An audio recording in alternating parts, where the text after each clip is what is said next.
जय श्री कृष्ण। भगवद गीता अध्याय 1 श्लोक 15। पांचजन्यम ऋषिकेशः देवदत्तं धनं जय पौंड्रम दधमो महाशंखनम भीमकर्माव्रक उदरः। भगवान कृष्ण ने अपना पांचजन्य शंख बजाया।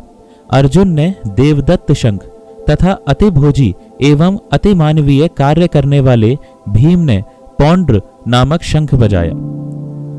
इस श्लोक में भगवान कृष्ण को ऋषिकेश कहा गया है क्योंकि वे ही समस्त इंद्रियों के स्वामी हैं।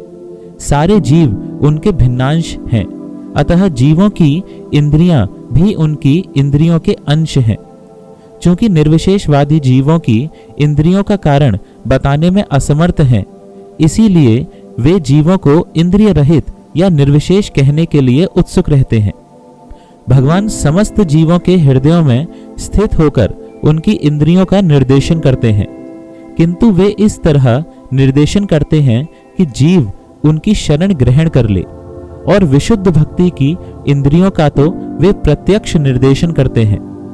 यहाँ कुरुक्षेत्र की युद्ध भूमि में भगवान कृष्ण अर्जुन की दिव्य इंद्रियों का निर्देशन करते हैं, इसीलिए उनको ऋषिकेश कहा गया है। भगवान के विविध कार्यों के अनुसार उनके भिन्न भिन्न नाम हैं। उदाहरणार्थ, इनका एक नाम मधुसूदन है क्योंकि उन्होंने मधु नाम के असुर को मारा था। वे गौवों तथा इंद्रियों को आनंद देने के कारण गोविंद कहलाते हैं। वसुदेव के पुत्र होने के कारण इनका नाम वासुदेव है। देवकी को माता रूप में स्वीकार करने के कारण इनका नाम देवकी नंदन है। वृंदावन में यशोदा के साथ बाल लीलाएं करने के कारण ये यशोदा नंदन है। अपने मित्र अर्जुन का सारथी बनने के कारण पार्थ सारथी हैं। इसी प्रकार उनका एक नाम ऋषिकेश है क्योंकि उन्होंने कुरुक्षेत्र के युद्ध स्थल में अर्जुन का निर्देशन किया। इस श्लोक में अर्जुन को धनंजय कहा गया है क्योंकि जब इनके बड़े भाई को विभिन्न यज्ञ संपन्न करने के लिए धन की आवश्यकता हुई थी तो उसे प्राप्त करने में इन्होंने सहायता की थी।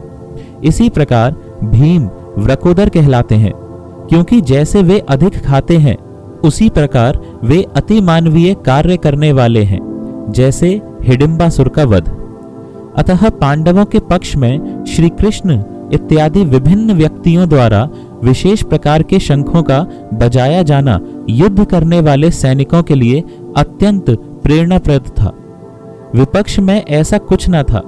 ना तो परम निर्देशक भगवान कृष्ण थे, ना ही भाग्य की देवी श्री थी।